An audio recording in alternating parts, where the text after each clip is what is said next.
এবং আমি যে গত বছরের সাজেশনটা দিয়েছিলাম, যে টপিকগুলো বলেছিলাম, টপিকগুলো সবগুলো ইনশাল্লাহ আল্লাহর রহমতে কমন।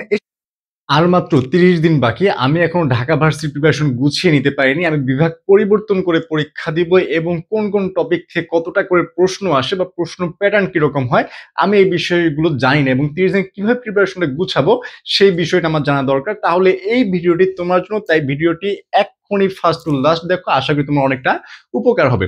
ফার্স্টে আমি দেখি যে ঢাকা ভার্সিটির যে ভর্তি প্রস্তুতি A to Z তোমাদেরকে আলোচনা করে দিব আজকের এই ভিডিওতে। যেহেতু তোমাদের লাস্ট মাত্র 30 দিন বাকি রয়েছে, 30 দিনের মতো, এখন এই 30 দিনে তোমরা কিভাবে কি করলে তোমাদের সিলেবাসটা কমপ্লিট হবে এবং তোমরা একটা পূর্ণাঙ্গ প্রিপারেশনে পরীক্ষা হলে যেতে পারবে। তো দেখো, ফার্স্ট আমি যে কথাগুলো বলবো সেটা হচ্ছে যে তোমরা মানবিক হও, বিজ্ঞান হও অথবা ব্যবসায় শাখা, অর্থাৎ তুমি মানবিক অথবা বিভাগ পরিবর্তন যদি হয়ে থাকো, তাহলে তোমাদের মাথায় সবচেয়ে বেশি যে কোশ্চেনটা আসে, ভাইয়া আমি তো বিজ্ঞান বিভাগ থেকে পরীক্ষা দিব, আমার তো সিট এখানে নাই বললেই চলে, খুব কম সিট, আবার আমার মানবিকের সাথে কম্পিটিশন করতে হবে, আবার যারা ব্যবসায়ী শাখার স্টুডেন্ট রয়েছে তারা বললো আমাকে বিজ্ঞান এবং মানবিক উভয় শাখার স্টুডেন্টের সাথে কম্পিটিশন করতে হবে।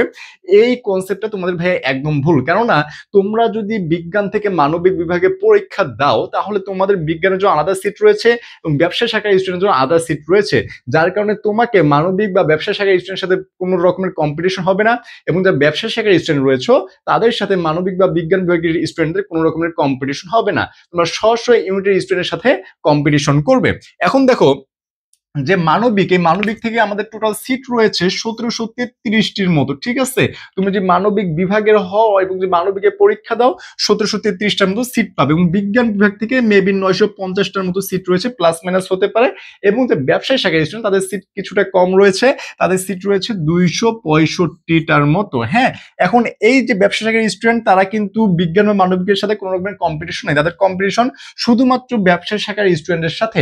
এই জন্য ভয় পাওয়ার ভাইয়া কোনো রকমের কোনো কারণ নাই, তুমি জাস্ট নিজের পড়াশোনাটা করো। এখন জিপিএ যোগ্যতা দেখো, জিপিএ যোগ্যতা আমি যদি দেখি, তোমরা এসএসসি এবং এইচএসসির সাথে 2 গুণ করলে তোমরা জিপিএ মার্কসটা পেয়ে যাবা। ধরো তুমি এসএসসি তে 4 পেয়েছো, 4.00, এবং এইচএসসি তে 4.5 পেয়েছো, তাহলে একে 2 দ্বারা এবং একে 2 দ্বারা গুণ করলে এখানে হয়ে যাচ্ছে 8 এবং এখানে হয়ে যাচ্ছে 9। এই যে 9 এবং 8, 17 তুমি পেয়ে যাচ্ছ 20-এর মধ্যে। তার মানে এই যে জিপিএটা রয়েছে, এই জিপিএটা কিন্তু খুব বড় ফ্যাক্ট করে না। হ্যাঁ, এখানে হচ্ছে জিপিএ 20 এবং তোমার যে এমসিকিউ এবং রিটেন মিলে হবে, এমসিকিউ প্লাস রিটেন মিলে হবে 100। এই টোটাল হচ্ছে 120-এর তোমার পরীক্ষা। এখন দেখো, মানবিক থেকে তুমি যদি পরীক্ষা দিতে চাও 3 পয়েন্টকে টোটাল 7.50 লাগবে, এবং ব্যবসা শাখা থেকেও সেম লাগবে, এবং যে বিজ্ঞান বিভাগে রয়েছে তাদের লাগবে 8.00, এবং তুমি 8.00 না পেলে তুমি কিন্তু মানবিক যে শাখা রয়েছে এখানেও কিন্তু পরীক্ষা দিতে পারবে না, ঠিক আছে। এখন দেখো, তোমাকে বলি যে প্রশ্ন প্যাটার্নটা কি হবে, কিরকম হবে ভাইয়া। প্রশ্ন প্যাটার্নের মধ্যে তোমরা এমসিকিউ থেকে বাংলা থেকে থাকবে 15, ইংলিশ থেকে 15, এবং জিকে থেকে 15, এবং রিটেন যে রয়েছে বাংলা এবং ইংলিশ থেকে 20-20 করে আসবে, ঠিক আছে। এখন তোমাদের সবকিছু জানলে এখন কথা হচ্ছে, ভাইয়া বাংলার তো অনেকগুলো টপিক, ইংরেজির তো অনেকগুলো টপিক, কোন টপিক থেকে কতগুলো করে কোশ্চেন আসে, আমি কিভাবে পড়বো। দেখো, তোমাদেরকে জাস্ট একটা গড় হিসাব দেয় যে কিরকম প্রশ্ন আসতে পারে। সাধারণত ঢাকা ভার্সিটি বাংলার গদ্য থেকে 2টি এমসিকিউ, পদ্য থেকে 2টি এমসিকিউ, নাটক থেকে 1টি, উপন্যাস থেকে 1টি। তাহলে দেখো কয়টি হলো, 2 2 4 আর 2 6টা প্রশ্ন যে তুমি বাংলা ফার্স্ট পার্ট এবং সহপাঠ থেকে পাচ্ছ। এবং তোমার বিরোচন এবং ব্যাকরণ থেকে প্রায় আসে 9 মার্কের মতো, বিরোচন থেকে প্রায় 3 মার্কের মতো আসে, এবং ব্যাকরণ থেকে আসে প্রায় 6 মার্কের মতো। এই হচ্ছে টোটাল 15 মার্কের মতো। এখন তোমার এই 15 মার্কের মধ্যে তোমার যে ব্যাকরণ অংশটা আছে, ব্যাকরণ অংশের মধ্যে ভাই কি কি আসে, তুমি কি কি পড়লে ব্যাকরণ অংশটা কমন পাবে। দেখো, ব্যাকরণ অংশের মধ্যে সমাস, উপসর্গ, ধ্বনি ও বর্ণ, বানান, উচ্চারণ, শব্দ, পদ প্রকরণ, পদ প্রকরণের মধ্যে কি কি আছে, বিশেষ্য, বিশেষণ, সর্বনাম, ক্রিয়া, অব্যয়, এই জিনিসগুলো, এবং বাক্য পরিবর্তন, মাঝে মধ্যে ধ্বনির পরিবর্তন। এই যে টপিকগুলো রয়েছে, এই টপিক থেকে তোমার কিন্তু ব্যাকরণে বারবার বারবার প্রশ্ন রিপিট হচ্ছে, এই টপিকগুলো জাস্ট টপিক রিপিট হচ্ছে, ঠিক আছে। এবং এই যে বিরোচন অংশ থেকে যে 3টে আসে, বিরোচন অংশে কি আসে, বিরোচন অংশে সাধারণত পারিভাষিক শব্দ, সমার্থক শব্দ, বাগধারা এবং বিপরীতার্থক শব্দ। এই এই টপিকগুলো বারবার বারবার ঢাবিতে অনবরত রিপিট হয়ে আসছে। হ্যাঁ, যাতে তুমি যে এই টপিকগুলো ভালোভাবে পড়ো ভাইয়া, আমি আশা করব যে তোমার বাংলা এই টপিকগুলো থেকে তুমি ইনশাল্লাহ কমন পাবে। এখন দেখো, ইংরেজি ইংরেজি ব্যাপারটা আরেকটু ইজি, যে ভোকাবুলারি টপিক থেকে 5 এবং গ্রামার থেকে 10, তাই না? একদম ইজি, শেষ হয়ে গেল। আসলে ভাই ইংরেজি টপিকটা আরেকটু ডিপলি আমাদেরকে চিন্তা করতে হবে। সেটা হচ্ছে এই ভোকাবুলারির মধ্যে তোমার অনেকগুলো পার্ট রয়েছে, এবং আমি যে গত বছরের সাজেশনটা দিয়েছিলাম, যে টপিকগুলো বলেছিলাম, টপিকগুলো সবগুলো ইনশাল্লাহ আল্লাহর রহমতে কমন এসেছে। এখন দেখো তোমার এই যে ভোকাবুলারি রয়েছে, ভোকাবুলারির মধ্যে ভাই কি কি আসে, কি কি তোমার বারবার রিপিট হয়। ঢাবি তাদের যে কমন যে প্যাটার্নটা রয়েছে, মানে যে স্ট্যান্ডার্ড প্যাটার্নে যে কোশ্চেনটা করে, সেই কোশ্চেন আমরা দেখতে পারি যে ভোকাবুলারি থেকে সাধারণত preposition, spelling, synonym, antonym, group verbs, proverbs এগুলোই সাধারণত এসে থাকে, এবং ফ্রেজ ইডিয়ম থেকেও প্রশ্ন আসে।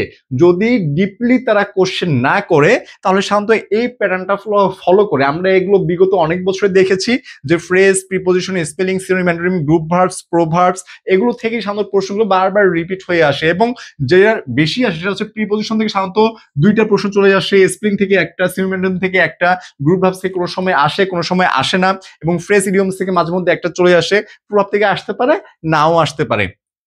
এগুলা গেল।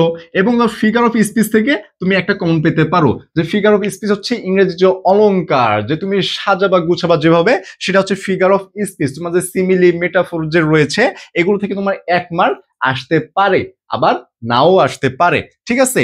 এবং দেখো এই গ্রামারের মধ্যে আমাদেরকে ভাইয়া কি কি পড়তে হবে। গ্রামার মধ্যে সবচেয়ে ভাইয়া সবচেয়ে যেটা বেশি ইম্পর্টেন্ট, একদম ইম্পর্টেন্ট টপিক, সেটা হচ্ছে right form of verbs. Right form of verbs থেকে তুমি 2 অথবা 3 মার্ক পেয়ে যেতে পারো।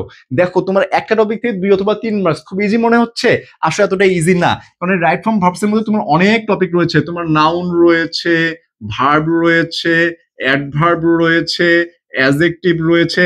গত বছর যেমন মেবি ইন্টারজেকশন থেকে একটা প্রশ্ন এসেছিল, যার কারণে তুমি বলতে পারবে না যে এই 4টাই খুব ইম্পর্টেন্ট, বাকিগুলো পড়তে হবে না, এরকম না।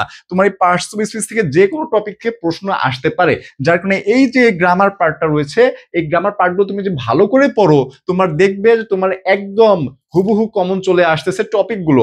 আরেকটা ঢাবি যেটা বলা হয়, যেটা রিজার্ভ টপিক, সেটা হচ্ছে যে এখানে তুমি দেখতে পারো প্রতি বছরই প্রায় ভয়েস আসে। ভয়েসটা সাধারণত মিস হয় ভয়েস এবং ন্যারেশন। ভয়েস এবং ন্যারেশন এই 2টা জিনিস প্রায় প্রতি বছরই চলে আসে, মানে প্রতি বছর, 1 বছরও গ্যাপ দেয় না সাধারণত। এখন যদি কমন ওয়েতে প্রশ্ন করে, তাহলে এই স্ট্যান্ডার্ডের প্রশ্ন হবে। এখন বাই চান্স যদি ডিপলি কোশ্চেন করে, অনেক সময় দেখা যায় যে ঢাবি টেক্সট বই রিলেটেড কোশ্চেন করতেছে, তখন কিন্তু গ্রামার থেকে ভ্যাক কম কোশ্চেন চলে আসে, টেক্সট বই রিলেটেড বেশি যদি কোশ্চেন করে, ঠিক আছে? তো সেই জিনিসটা আমাদের মাথায় রাখতে হবে। এবং তোমাদের যে জিকের বিষয়টা রয়েছে, জিকে যেহেতু হিউজ একটা টপিক, তো জিকে নিয়ে আমরা নেক্সট আরেকটা ভিডিওতে আলোচনা করব। এখন তার আগে আর একটু জিনিস বলে নেই, সেটা হচ্ছে যে তোমাদের এই যে টপিকগুলো দেখলা, এই টপিকগুলো জাস্ট তোমাদেরকে এখন শেষ করতে হবে 30 দিনে। এখন ভাইয়া 30 দিনে কি শেষ করা সম্ভব? কথা হচ্ছে এটা, ভাইয়া তুমি যদি একটা বালতির একটা ট্যাপ যদি ছেড়ে দাও, যে 1 ফোঁটা করে পানি পড়তেছে, সকাল দিয়ে ছেড়ে দিবা, দেখবা যে রাতে কিন্তু 1 বালতি হয়তোবা পূর্ণ হয়ে যাবে। এখন তোমার কাছে ওই 30 দিন রয়েছে, 30 দিন কিন্তু কম সময় না। তুমি 30 দিনকে জাস্ট ভাবো যে একদিন সমান 24 ঘন্টা, তাহলে 30 দিন ভাইয়া কতগুলো ঘন্টা তোমার হাতে রয়েছে। তুমি যদি এখনো এটাকে ভালোভাবে মডিফাই করে ইউজ করতে পারো, তোমার যে সময়টা কিরকম কাজে দিবে তুমি নিজেও বুঝতে পারবে না। কারণ তুমি মাথায় রাখো যে লাইনের যে শেষ যে ব্যক্তিটা, সেই ব্যক্তিটা তো টিকিট কিনতে পারে, সেই ব্যক্তিরও টিকিট পেয়ে যায়, সেই ব্যক্তিরও টিকিট না পেয়ে ফিরে যায় না। তাহলে তুমি যদি পরিশ্রম করো, তুমি যদি প্রিপারেশন নাও, তোমার ঢাবিতে কেন হবে না? ঢাবিতে না হলেও কি পরিশ্রম তোমার বৃথা যাবে? কখনোই বৃথা যাবে না। যার কারণে আমি বলবো এই 30 দিনের একটা প্যাটার্ন তুমি ফলো করো, এবং ফলো করে সেইভাবে পড়াশোনা করো। এবং সেটাতে যদি তোমার না হয়, তোমার যদি প্যাটার্ন ফলো করার জন্য গাইডলাইন প্রয়োজন হয়, যে কিভাবে পড়বা, কোন কোন টপিক পড়বা, কি কি স্কিপ করবে, এগুলো যদি প্রয়োজন হয়, তাহলে যে আমাদের DU ওয়ান শট 0.4 রয়েছে, তুমি এখানে অ্যাড হয়ে ক্লাস করতে পারো ভাইয়া। বাংলা, ইংলিশ এবং জিকে খুবই কম ক্লাসের মাধ্যমে কিন্তু সবগুলো টপিক পড়িয়ে একদম রিভিশনের মতো করে তোমাদেরকে খাইয়ে দেওয়া হবে, যাতে তোমরা এই এডমিশনে যে একটা ভালো ফলাফল করতে পারো। ঢাবিতে যদি নাও হয়, কারণ ঢাবিতে তো ভাই সবার হবে না, এটা হচ্ছে রিয়েলিটি। ঢাবিতে যদি সবার হয়ে যায়, তাহলে বাকি ভার্সিটিতে পড়বে কারা? এই জন্য তোমার এমন একটা প্রিপারেশন দরকার, যে আমি ঢাবিতে পড়ার জন্য প্রিপারেশন নিচ্ছি, ওখানে পড়ার জন্য পরীক্ষা দিব, কিন্তু যদি না হয়, পরবর্তী ভার্সিটি যেন আমার মিস না যায়, এবং প্রিপারেশনের জন্য আমার একদম স্ট্রং হয়। এই জন্য আমাদের দরকার একটা পূর্ণাঙ্গ সাজেশন ব্যাচ, যেখানে তুমি সাজেশন পেয়ে যাবা, ওয়ান শট ক্লাস পেয়ে যাবা, এবং সাথে তোমার পূর্ণাঙ্গ একটা গাইডলাইন পেয়ে যাবা। এবং তোমাদের ভালোর জন্য বলছি যে তোমরা যদি ভর্তি হতে চাও 01720828052 এই হোয়াটসঅ্যাপে কিন্তু নক করে বিস্তারিত জন্য ভর্তি হয়ে যেতে পারো। এবং তোমাদের খুশির জন্য বলছি যে তোমরা এই ব্যাচটায় মাত্র 510 টাকায় ভাইয়া ভর্তি হতে পারবা, যেটার কোর্স ফি ছিল 4000 টাকার মতো। হ্যাঁ, 4000 টাকার কোর্স ফি ছিল, কিন্তু সেটা মাত্র জাস্ট তোমাদের কথা চিন্তা করে, যেহেতু তোমাদের হাতে আর 30 দিন রয়েছে, অনেকে অনেক কোচিং সেন্টারে অনেক জায়গায় ভর্তি হয়ে এখন সেকা খেয়ে বেকা হয়ে আছো যে ভাইয়া আমার প্রিপারেশন হচ্ছে না, প্রিপারেশন নিতে পারছি না, প্রিপারেশন গুছাই নিতে পারিনি, তাদের জন্য জাস্ট এই 510 টাকায় তুমি এই যে প্যাকেজটা রয়েছে প্যাকেজটা পেয়ে যাবা। এবং এই প্রিপারেশন নিলে আশা করি যে তোমার প্রিপারেশন একটা ফুলফিল প্রিপারেশন হবে, তুমি একটা কনফিডেন্টলি পরীক্ষার হলে যেতে পারবে। তাই যাদের প্রয়োজন তারা আমাদের এই নাম্বারে কন্ট্যাক্ট করে বিস্তারিত জেনে কিন্তু ক্লাসগুলো করতে পারো। এখন দেখো যে তুমি কি কি ফলো করবা, কি কি ফলো করলে তোমার প্রিপারেশনটা একদম স্ট্রংলি তৈরি হবে। দেখো, জাস্ট কয়েকটা জিনিস তোমাকে ফলো করতে হবে। সেটা কি কি ভাইয়া? ফার্স্ট হচ্ছে কোশ্চেন ব্যাংক। এই যে আমি কথাগুলো বললাম, এই কথাগুলো কি সত্য না মিথ্যা, এটা যাচাই করার জন্য হলেও তোমার কোশ্চেন ব্যাংক খুলতে হবে। তুমি কোশ্চেন ব্যাংক যদি খুলে না দেখো যে ভাইয়া যে কথাগুলো বলেছে সেগুলো সত্য কিনা, তাহলে তুমি কিভাবে বুঝবা যে টপিকগুলো থেকে কোশ্চেন আসে? যার কারণে তোমাকে অবশ্যই কোশ্চেন ব্যাংক ফলো করতে হবে।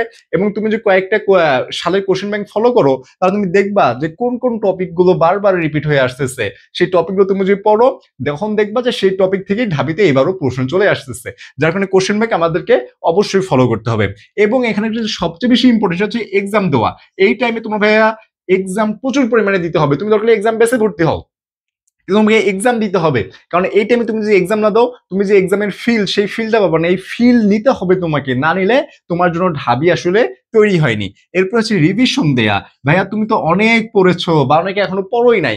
যারা অনেক পড়েছো তাদের এই পড়াগুলো ধরে রাখার জন্য এখন জাস্ট রিভিশন দাও। একটা করে টপিক ধরো, শেষ করো, প্র্যাকটিস করো, একটা করে টপিক ধরো, শেষ করো, প্র্যাকটিস করো। এবং মোস্ট ইম্পর্টেন্ট সেটা হচ্ছে স্কিপ করা। ভাইয়া তোমরা যদি এখন এই বাংলার যে তোমাদের গদ্য যতগুলো রয়েছে, পদ্য যতগুলো রয়েছে, ব্যাকরণ পাঠ যতগুলো রয়েছে, যদি পড়তে যাও ঢাবি শেষ হয়ে যাবে। পরের বছর তোমাদের ঢাবির অন্য ব্যাচের সাথে পরীক্ষা দিতে হবে, যদিও সেকেন্ড টাইম নাই, তো সেই সময়টা তুমি পাচ্ছ না। এই জন্য তোমাকে শিখতে হবে স্কিপ করা, যে কোন কোন বিষয়গুলো তুমি স্কিপ করতে পারবা। এখন এই বিষয়গুলো স্কিপ করে একটা পূর্ণাঙ্গ একটা রুটিন তৈরি করে একটা সিলেবাস তৈরি করতে হবে, সাজেশন টাইপ সিলেবাস। সেই সিলেবাসটা তোমাকে ফলো করতে হবে, তাহলেই তোমার প্রিপারেশনটা একদম গুছানো পরিপাটি একটা প্রিপারেশন হবে। আর যদি নিজে গুছাতে না পারো, তাহলে তো আমরা আছি। আমাদের সাথে যদি যুক্ত হতে চাও, তাহলে এই যে নাম্বারটা, এখানে তোমরা অ্যাড হয়ে যেতে পারো। এবং তোমাদের চারুকলার জন্য যদি কারো প্রয়োজন হয়, তাহলে তোমরা কিন্তু এখানে নক করতে পারো, কারণ আমাদের চারুকলার স্পেশাল ব্যাচ রয়েছে ঢাবি, জাবি, রাজশাহী এবং চট্টগ্রাম, মানে সবগুলো ভার্সিটির জন্য। এবং ওখানে তোমাদের পাবলিক ভার্সিটি যেসব ভাইয়া পুরা চারুকলায় পড়াশোনা করতেছেন তারাই কিন্তু ক্লাস নেবেন। তো দেরি না করে, যাদের প্রিপারেশন এখনো গুছানো হয়নি, তারা আমাদের সাথে অ্যাড হয়ে যাও। এবং তোমরা যারা এখনো পড়াশোনা শুরু করোনি, তো পড়াশোনা শুরু করো। কারণ তুমি যদি এখন পরিশ্রম করো, সফলতাটা ইনশাল্লাহ ভবিষ্যতে তোমার কাছেই আসবে। এজন্য বলবো ভাইয়া যে তোমরা পড়াশোনা করো। তোমাদের এই দুই চোখের পিছনে আরো 4টা চোখ তাকায় আছে, যে তোমাদের বাবা মা এবং যে তোমাদের ভাই বোন রয়েছে, সবাই কিন্তু তোমাদের দিকে তাকায় রয়েছে।